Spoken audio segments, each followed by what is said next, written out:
There's a rumor circulating about a mystery tunnel known as the Urashima Tunnel.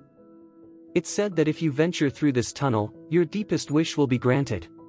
However, in exchange for this wish, you will age a staggering 100 years.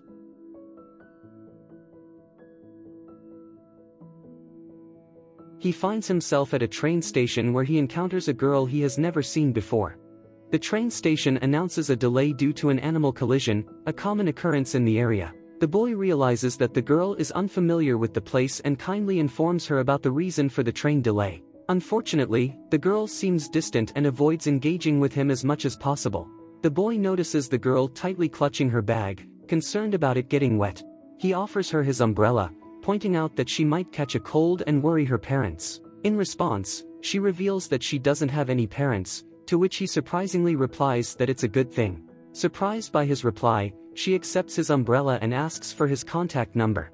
They introduce themselves to each other, and the boy's name is Tono Kaoru, while the girl is Hanashiro and Zu. The next day, Kaoru heads to school alone as usual. In the classroom, they are introduced to a new student who turns out to be Hanashiro. She acts rudely towards everyone despite their attempts to approach her. One girl particularly dislikes her attitude and confronts her. She grabs a book Hanashiro was reading and drops it to the floor.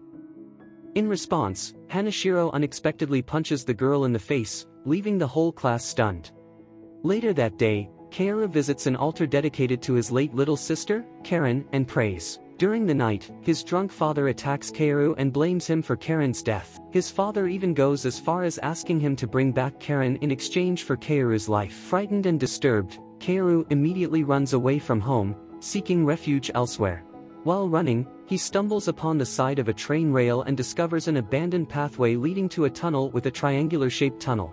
Curiosity drives him to enter the tunnel, where he encounters a path adorned with glowing trees. During his journey, he comes across a child's sandal that belongs to his dead little sister. Filled with hope of possibly finding Karen, he proceeds deeper into the tunnel but is suddenly halted by a parrot that flies directly towards him. This parrot is none other than his long-deceased pet, and this triggers Kaoru's memory of the rumored Urashima Tunnel, which supposedly grants wishes but ages the traveler significantly. Overwhelmed with emotions, Kaoru decides to leave the tunnel and return home. There, his father sincerely apologizes and reveals that Kaoru had been missing for a week, confirming the truth after checking his phone records. The following day, he returns to the tunnel to find Karen. To his surprise, he discovers Hanashiro is actually following him as he enters the tunnel. Reacting swiftly, he pulls her back outside and proceeds to explain Hanashiro about the wish-granting tunnel and the significant time difference in the tunnel. Instead of being shocked, Hanashiro becomes excited by this revelation and proposes that they should form a team and explore the tunnel together to fulfill their respective wishes. Kaoru agrees to her suggestion, and from that point on, they begin to venture into the tunnel together after school. During their investigations, they locate the spot where the time lag begins, which is at the tunnel's entrance. They ascertain that the time difference inside the tunnel is 2,400 times, meaning that 3 seconds experienced in the tunnel equates to 2 hours outside. Curious to see if they can communicate from within the tunnel to the outside world, Kaoru enters while Hanashiro stays outside. Surprised by the rapid movements of Hanashiro near the tunnel entrance, Kaoru tests if messages can be exchanged between them. Later that night, Hanashiro invites Kaoru to go on a date, and he happily accepts the invitation. They went on a date to a nearby aquarium. While they enjoy each other's company, Kaoru shares that story with Hanashiro about how the aquarium holds special memories from his childhood. He reveals that his family used to visit the aquarium together when he was a kid. However, tragedy struck when his little sister, Karen, tragically passed away after falling from a tree while trying to catch a beetle for him. This incident led to his mother leaving home, and his father coping with the pain by turning to alcohol and scolding him, leaving Kaoru with a shattered family. Kaoru opens up to Hanashiro, expressing his deep desire to bring Karen back. They plan for a 3-day vacation, aiming to explore the tunnel as extensively as possible to find a way to fulfill both of their respective wishes. The next day, they decided to explore the tunnel as far as possible with a timer of 108 seconds. As they rush along, Hanashiro discovers pieces of paper from the tunnel scattered about. Despite the limited time, she insists on collecting all of them, and Kaoru immediately lends a hand to help her gather the papers. Due to the unexpected delay caused by collecting the papers, they end up coming out of the tunnel later than planned. Kaoru becomes concerned about returning home so early in the morning, worried about how his father will react to the situation. So Hanashiro extends an invitation to Kaoru to visit her place instead. She explains that she lives alone in an apartment previously occupied by her uncle, who returned to his hometown, allowing her to stay there. As Kaoru explores her room, he stumbles upon Hanashiro's grandfather's manga, which she used to read in school. When he questions her about the pieces of paper she collected from the tunnel, she reveals that the papers are her manga creations that her family has thrown away. Hanashiro has a profound affection for her grandfather's manga, but her family despises him for persisting in making manga despite never achieving success, feeling he burdens the family. Despite her admiration for manga, she fears the competitive mangaka world and worries about lacking the talent to succeed. This fear led her to the tunnel, where she wished for a special talent that would enable her to create a manga that would leave a lasting mark on the world.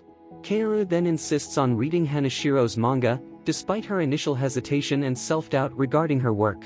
After reading it, he compliments her creation, finding it interesting. This praise causes her to blush and express gratitude, though she still longs for the talent she seeks. She asks Kaoru when he plans to return to the tunnel, and they decide to visit it together during the summer vacation. During their time together, they attend a summer festival.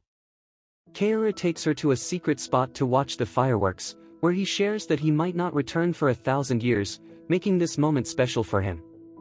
As the fireworks illuminate the sky, he reveals that the day they plan to go to the tunnel is August 2nd, the same day his little sister passed away. When Kaoru arrived home, his father welcomed him and introduced a woman as Kaoru's new mother.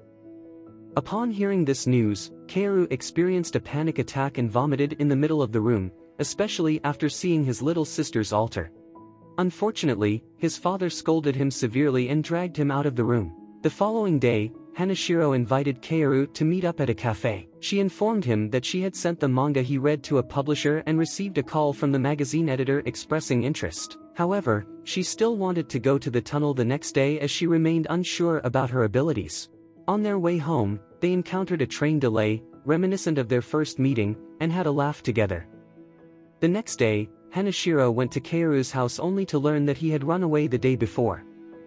She immediately realized that he must have gone to the tunnel alone and rushed there. Upon her arrival, she received a message from Kaoru stating that he had entered the tunnel by himself. He urged her not to sacrifice years of her life for something she already possessed, encouraging her to pursue her dream of writing manga and living life to the fullest. Hanashiro's emotions were a mix of fury and sorrow. All she wanted was to be with Kaoru, willing to sacrifice everything. After a long journey through the tunnel, Kaoru found a door and entered it, where he transformed back into a child, now reunited with Karen. As they enjoyed their time together, Kaoru regained his memories when he saw his adult form in a mirror. He also miraculously got his phone back, even though he had thrown it away when entering the tunnel. The phone constantly received messages from Hanashiro over the years, and through these messages, Kaoru finally understood his feelings for her and desired to meet her again. Encouraged by Karen's voice, he left the dreamlike world and rushed as fast as he could to exit the tunnel. He soon passed out due to the fatigue. Years had passed in the present time, and Hanashiro had become a successful manga artist. However, she had been facing difficulties serializing her work and was on a break for the past few years. Holding onto the umbrella Kaoru had lent her during their first meeting while waiting for the train, she broke down in tears. Suddenly, her phone received a new message from Kaoru. She rushes away from the train platform and sprints to the tunnel as fast as possible. Inside the tunnel, Kaoru awakens with his head resting on Hanashiro's leg. She had entered the tunnel to find and rescue him.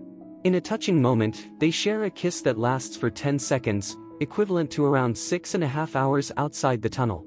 Upon exiting the tunnel, they realize that Kaoru has been gone for 13 years and 102 days. The reason why the message went through the tunnel despite not being supposed to remains a mystery. The movie concludes with rain starting to fall, and Kaoru opens the umbrella to shelter both of them. Despite the considerable time that has passed, they are still enthusiastic about what lies ahead and are ready to face it together this time. The moral of the movie, The Tunnel to Summer, the exit of goodbyes, seems to be about leaving the past behind and focusing on the present.